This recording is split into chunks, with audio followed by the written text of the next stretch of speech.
The story begins on a day that already felt heavy, as if the world itself was pushing against Aaron's shoulders.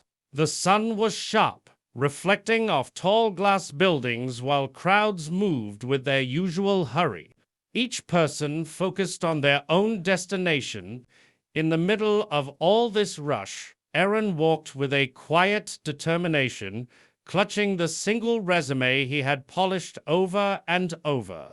This wasn't just another interview for him, it was the opportunity he had been waiting for. The one chance he hoped would lift him out of long hours and small jobs. Every step carried a mixture of nerves and hope, the kind that makes your heart beat just a little faster. He imagined what his life could become if this one door opened for him, unaware that destiny was about to take him somewhere completely different, somewhere far more meaningful. And it all started in a single moment. Just as Aaron approached the crosswalk, still rehearsing his answers in his mind, something shifted in the corner of his eye. A young woman stumbled forward, her knees hitting the pavement, as if her strength had vanished all at once.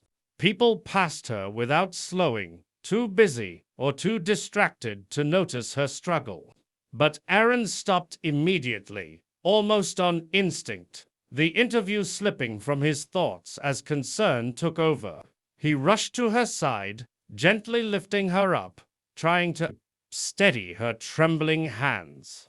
Her breathing was shallow, her voice weak, as she tried to explain that she hadn't eaten and felt lightheaded. In that moment, Aaron didn't think about the ticking clock or the opportunity waiting for him. He thought only about helping someone who clearly needed him. Sometimes the most important decisions are made in silence, guided not by logic, but by the simple pull of compassion. Aaron guided her to a nearby bench, staying close in case her legs gave way again. He offered her his water, watching as she tried to steady her breathing, her face pale from exhaustion. Minutes slipped by. Then 15, and each one tightened the knot in his chest as he realized the interview window was closing.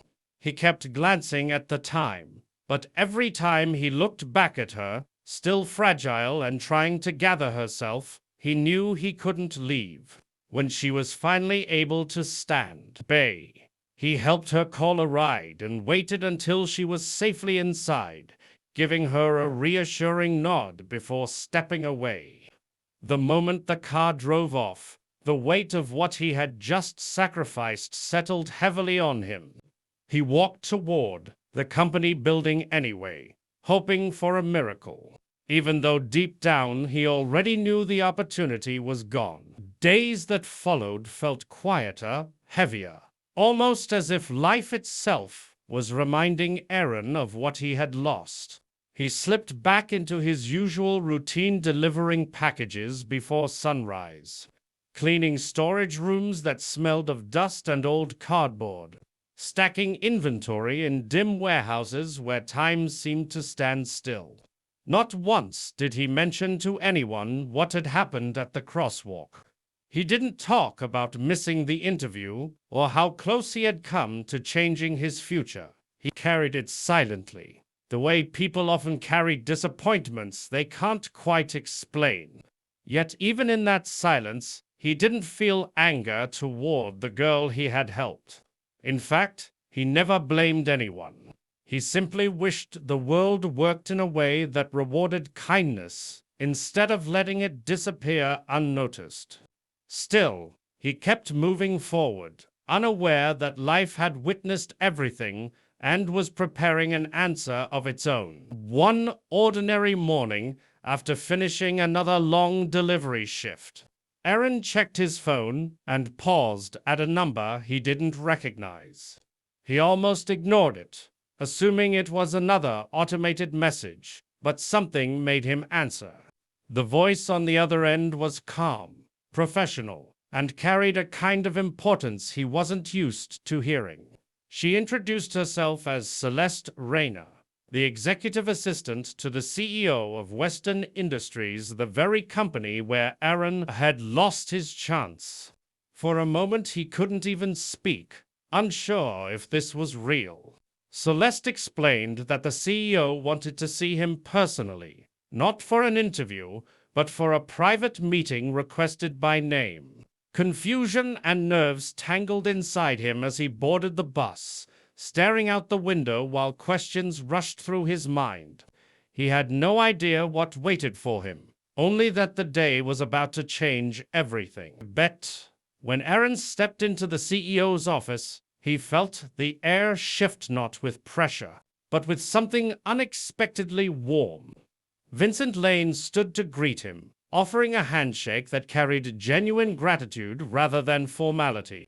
And there, seated on the sofa, was the young woman he had helped, the girl in the red dress, now looking healthy and composed. She smiled at him with unmistakable recognition, and in that moment, everything clicked into place. Vincent explained that she was his daughter Harper, and that her collapse had been the result of exhaustion, stress, and an overwhelming sense of responsibility.